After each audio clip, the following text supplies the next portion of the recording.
नमस्कार दोस्तों, मैं हूं प्रतीक और आप देख रहे हैं द प्रिमिटिव हिंदू। दोस्तों, विश्व का सबसे बड़ा युद्ध था महाभारत का कुरुक्षेत्र युद्ध। इतिहास में इतना भयंकर युद्ध केवल एक बार ही घटित हुआ था। अनुमान है कि महाभारत के कुरुक्षेत्र युद्ध में परमाणु हथियारों का भी प्रयोग किया गया था। दोस्तों, चक्र यानी कि पहिया और व्यूह यानी कि गठन यानी कि पहिए के जैसे घूमता हुआ व्यूह यानी चक्रव्यूह। दोस्तों, कुरुक्षेत्र युद्ध का सबसे खतरनाक रणतंत्र था चक्रव्यूह। यद्यपि आज का आधुनिक जगत भी चक्रव्यूह जैसे रणतंत्र से अनभिज्ञ है। चक्रव्यूह या फिर पद्मव्यूह को भेदना असंभव था। द्वापर युग में केवल 7 लोग ही इसे भेद सकते थे। भगवान श्री कृष्ण के अलावा अर्जुन, भीष्म, द्रोणाचार्य, कर्ण, अश्वत्थामा और प्रद्युम्न ही इसे भेद सकते थे। अभिमन्यु केवल चक्रव्यूह के अंदर प्रवेश करना जानते थे। मित्रों, चक्रव्यूह में कुल 7 परतें होती थी।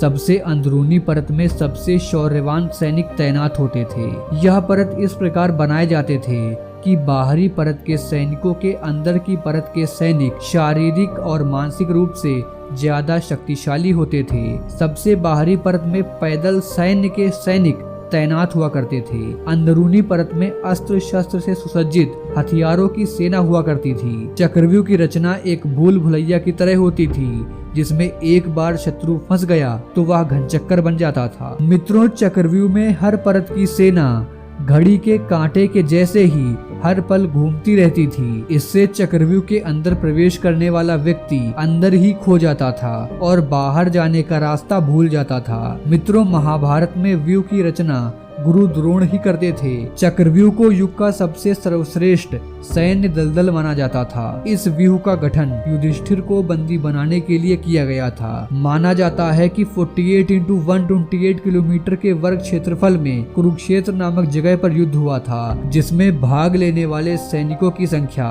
1.8 मिलियन थी। मित्रों, चक्रव्यूह को घूमता हुआ मौत का पहिया भी कहा जाता था, क्योंकि एक बार जो इस चक्रव्यूह के अंदर फंस गया वह कभी बाहर नहीं आ सकता था। यह पृथ्वी की तरह ही अपने अक्ष पर घूमता रहता था। इसी कारण से बाहर जाने का द्वार हर वक्त अलग दिशा में बदल जाता था। मित्रों, अद्भुत और अकल्पनीय युद्ध था चक्रव्यूह। आज का आधुनिक जगत भी इतने सुलझे हुए और असामान्य रणतंत्र को युद्ध में नहीं अपना सका है। जरा सोचिए कि हजारों वर्ष पहले चक्रव्यूह जैसे घातक युद्ध तकनीक को अपनाने वाले कितने बुद्धिमान रहे होंगे। मित्रों, चक्रव्यूह ठीक उस आंधी की तरह होता था जो अपने मार्ग में आने वाले हर चीज को तिनकी की तरह उखाड़कर फेंक देता था। इस युद्ध को भेदने की जानकारी केवल 7 लोगों के पास ही होती थी। अभिमन्यु व्यूह के भीतर प्रवेश करना जानता था, लेकिन बाहर निकलना उसके भी बस की बात नहीं थी। इसी कारणवश कौरवों ने छल से अभिमन्यु की हत्या कर दी थी। माना जाता है कि चक्रव्यूह का गठन